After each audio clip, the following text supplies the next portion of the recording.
from both of our nations came together to work and struggle and sacrifice for that better life. Ours is a partnership that truly began 60 years ago this summer, on the day when the first American plane touched down at Temple Hall. People of the world, look at Berlin. Look at Berlin, where Germans and Americans learned to work together and trust each other less than 3 years after facing each other on the field of battle.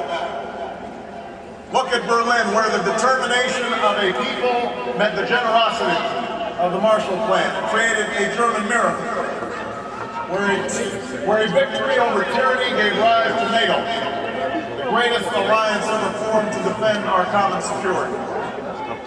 Look at Berlin, where the bullet holes in the buildings and the somber stones and pillars near the Brandenburg Gate insist that we never forget our common humanity.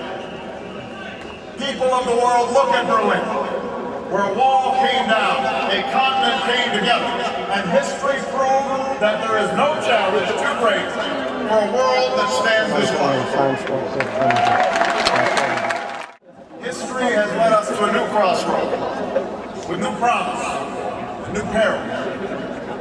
When you, the German people, tore down that wall, a wall that divided East and West, freedom and tyranny, fear and hope, walls came tumbling down around the world. From Kiev to Cape Town, prison camps were closed and the doors of democracy were open. Markets opened too, and the spread of information and technology reduced barriers to opportunity and prosperity. While the 20th century taught us that we share a common destiny, the 21st century has revealed a world more intertwined than any time in human history.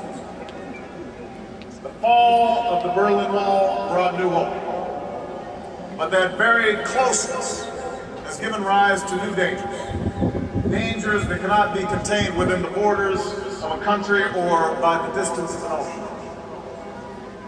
Think about it, the terrorists of September 11th plotted in Hamburg and trained in Kandahar and Karachi before killing thousands from all over the globe on American soil. As we speak, cars in Boston and factories in Beijing are melting the ice caps in the Arctic, shrinking coastlines in the Atlantic, and bringing drought to farms from Kansas to Cape. Poorly secured nuclear material in the former Soviet Union, or secrets from a scientist in Pakistan, could help build a bomb that detonates in Paris. The poppies in Afghanistan come to Berlin in the form of heroin. The poverty and violence in Somalia breeds the terror of tomorrow. The genocide in Darfur shames the conscience of us all.